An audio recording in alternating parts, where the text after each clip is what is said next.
இன்னொரு எக்ஸ்க்ளூசிவான ஒரு தகவல், விஜய் கரூருக்கு செல்கிறார். ஆச்சரியமா இருக்கும். உண்மையாவா? ஆஹா அப்படின்னு.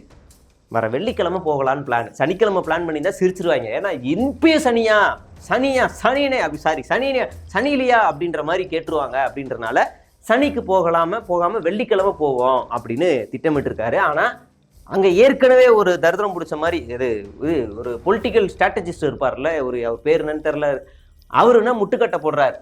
போகாதீங்க, இப்போ போனால் பேக் ஃபயர் ஆகிடும், போகாதீங்க, தப்பாயிடும். இல்லை நான் போகிறேன். இப்போ 2 பேருக்குள்ள வார் நடக்குது, யார் ஜெயிக்கிறாங்க அப்படின்னு. ஒருவேளை அவர் வெள்ளிக்கிழமை போகலைன்னா அவர் ஜெயிச்சிட்டாருன்னு அர்த்தம். ஒருவேளை போனார்னா தலைவர் தளபதி ஜெயிச்சிட்டாருன்னு நடப்போம்.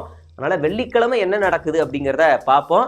அது இல்லாமல் இப்போ வீடியோ காலில் வேற பேசிகிட்டு இருக்காரா, ஒரு நாளைக்கு 10 பேர்கிட்ட பேசிகிட்டு இருக்காரா. ரொம்ப கண்டினியூஸாக பேசணும், அதனால் கண்டினியூஸாக பேச முடியல. அதனால் பேசி அவர் சொல்லிட்டு இருக்காரு. இப்போயாவது ஆறுதல் சொல்கிறாங்களே நினச்சி சந்தோஷப்படுறதா, இப்போ தான் ஆறுதல் சொல்கிறியான்னு நினச்சி நெஞ்சில் அடிச்சுக்கிறதா அப்படின்னு தெரியல.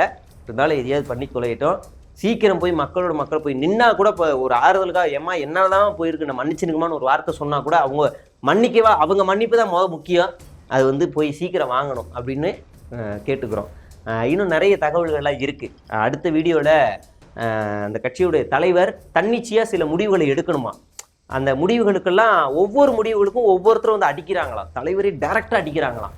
அது என்னென்ன முடிவுகள் அப்படிங்கிறத நான் உங்களுக்கு அடுத்த வீடியோவில் சொல்கிறேன். நன்றி, வணக்கம்.